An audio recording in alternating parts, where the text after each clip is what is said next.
بسم اللہ الرحمن الرحیم۔ السلام علیکم ناظرین، رمضان المبارک ایک ایسا پاک اور بابرکت مہینہ ہے جس میں قرآن مجید نازل ہوا، جس کے اندر لوگوں کے لیے سیدھا اور صحیح راستہ بتایا گیا۔ رمضان ایک ایسا مہینہ ہے جس میں ہر مومن کی دعا قبول ہوتی ہے، اور اللہ پاک نے ہر مسلمان کے اوپر رمضان کے 30 روزوں کو فرض کیا ہے۔ جیسا کہ آپ سبھی جانتے ہیں کہ رمضان المبارک کا مہینہ شروع ہونے والا ہے، اور دنیا بھر میں مسلمان اس مہینے کی برکت سے روزے رکھتے ہیں۔ لیکن کیا آپ نے کبھی سوچا ہے کہ مسلمانوں پر رمضان کے مہینے کے روزوں کو کب فرض کیا گیا، اور کیا ہم سے پہلے والی امتوں پر بھی یہ روزے فرض ہوا کرتے تھے؟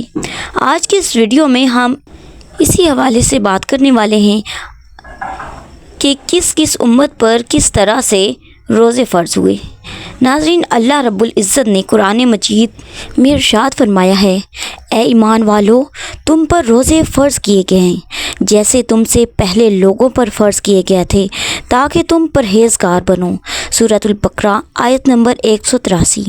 یہ آیت روزے کی بنیادی فضیلت بیان کرتی ہے کہ روزہ پرہیزگاری اور تقوی پیدا کرتا ہے۔ تو ناظرین، اب ہم بات کرتے ہیں پہلی امتوں کے بارے میں کہ وہ کس طرح سے روزے رکھتے تھے۔ تو ناظرین، اگر ہم مذہبی حوالے سے دیکھتے ہیں تو حضرت آدم علیہ السلام کے زمین پر آنے کے بعد ہی سے روزے رکھنے کی شروعات ہو چکی تھی۔ بتایا گیا ہے کہ حضرت آدم علیہ السلام ہر مہینے کے 3 دن روزہ رکھا کرتے تھے۔ ساتھ ہی یہ بھی کہا جاتا ہے کہ حضرت آدم علیہ السلام ان روزوں کو جنت سے زمین پر آنے کے بعد توبہ کے لیے رکھا کرتے تھے۔ اس طرح سے وہ پورے سال میں 36 دن روزہ رکھتے تھے۔ اور اس طرح ناظرین، حضرت آدم علیہ السلام کے زمانے میں ہر مہینے کی چاند کی 13، 14 اور 15ویں تاریخ کو روزے رکھے جاتے تھے۔ یہ وہ تاریخ ہے کہ جب چاند مکمل اور روشن ہوتا تھا، جسے آپ اور ہم 14ویں کا چاند بھی کہتے ہیں۔ اس کے بعد حضرت نوح علیہ السلام کا زمانہ آیا، تو انہوں نے بھی حضرت آدم علیہ السلام کے زمانے کی طرح مہینے میں 3 دن روزے رکھے، وہ بھی انہی 3 تاریخوں پر۔ ان روزوں کو طوفان نوح سے بچنے پر حضرت نوح علیہ السلام نے شکر کا نام دیا۔ لیکن حضرت داؤد علیہ السلام کا زمانہ آیا تو ان کے روزوں کا طریقہ تھوڑا سا ان سے مختلف تھا۔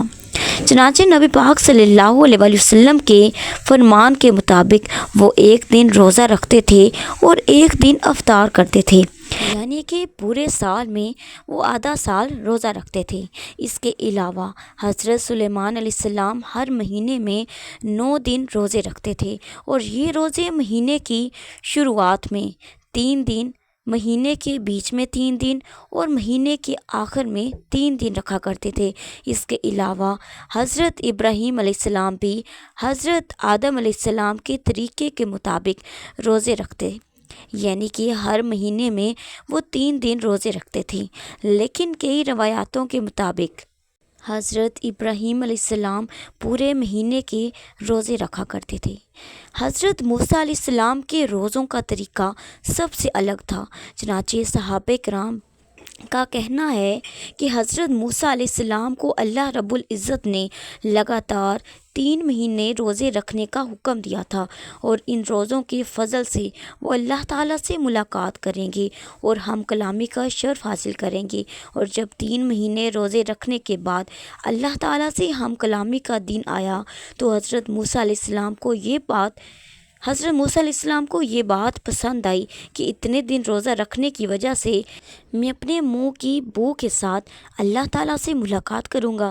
اس لیے انہوں نے ایک پیڑ کی شاخ توڑی اور اس سے مسواک کر لی، لیکن اللہ تعالیٰ کے حکم میں دخل اندازی کرنے کی وجہ سے انہیں 10 دن کے روزے اور رکھنے کا حکم دیا گیا۔ تو ناظرین، اسی طرح قرآن مجید میں حضرت مریم علیہ السلام کے روزوں کے بارے میں بھی بتایا گیا ہے کہ حضرت مریم علیہ السلام کا روزہ کسی کے ساتھ بات چیت نہ کرنے کا تھا، یعنی کہ آپ کا روزہ خاموشی اختیار کرنے کا تھا۔ تو ناظرین، اس طرح سے پچھلی امتوں کے روزے حالات کے مطابق آج کی امت سے مختلف تھے۔ روزوں کی تعداد، یہ کب رکھے جائیں گے، کس وقت رکھے جائیں گے اور کن کن حالات میں رکھے جائیں گے، ان تمام چیزوں میں فرق تھا۔ رمضان المبارک کے روزے پچھلی امتوں پر فرض نہیں تھے، لیکن حضرت محمد صلی اللہ علیہ وسلم کی امت پر رمضان کے روزے ہجرت کے 1.5 سال کے بعد 10 شعبان المعظم سن 2 ہجری کو مدینہ المنورہ میں فرض کیے گئے۔